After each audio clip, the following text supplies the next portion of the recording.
काही नक्की प्रकल्पाच्या बाहेर पण तसं आहे का व्हिडिओ? हो तुम्हाला प्रकल्पाच्या बाहेर तसं म्हणलेलं आहे काही? हो सर.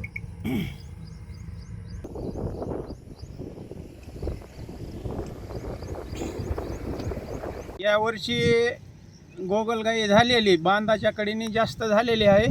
तरी आम्ही चुना 2 वेळेस चुना टाकला, पण चुना पावसाने वाहून जातोय. आणि सगळ्या शेतकऱ्यांनी काय करावा, ही चुना घेऊन अगर औषध घेऊन बांधाच्या कडेने टाकीत राहावं. त्यानंतर गोगलगायचा थोडासा प्रादुर्भाव कमी व्हावतोय.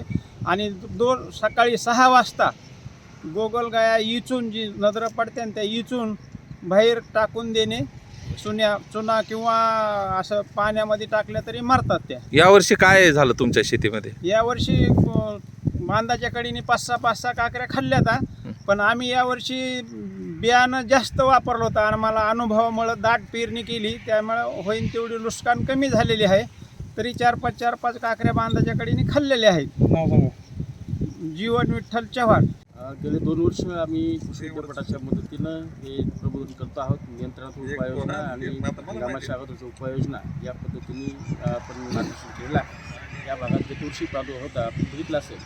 शेतकऱ्यांना हे अवगत झालेलं आहे की बांधाच्या कडेला प्रादुर्भाव आहे. त्यामुळे बांधाची स्वच्छ ठेवणे, बांधाच्या बाजूला चुन्याची भुकी मारणे याने पुष्कळ आटोक्यात येतात. आणि गोगलगाई रात्रीच्या ज्या दिसतात त्या सकाळी लवकर वेचून त्या नष्ट करणे.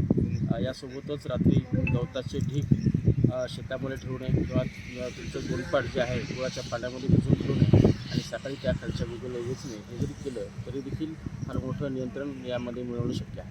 शेतकऱ्यांनी आता स्वतःच तंत्र शोधलं की ज्या बांधाच्या कडेला जे आहे की बियाणं जास्त वापरलं त्याच्यामुळे आपण बघतो की नियंत्रणात गोगलगाई आहे. या पुढचा उपाय जो आहे तो मेटलडेन नावाचं औषध आहे. ते आपल्या जिल्ह्यामध्ये 50 किलो या जिल्ह्यात आलेलं आहे. 2 किलो या प्रमाणात औषध वापरलं तर देखील हा प्रादुर्भाव वाढतो.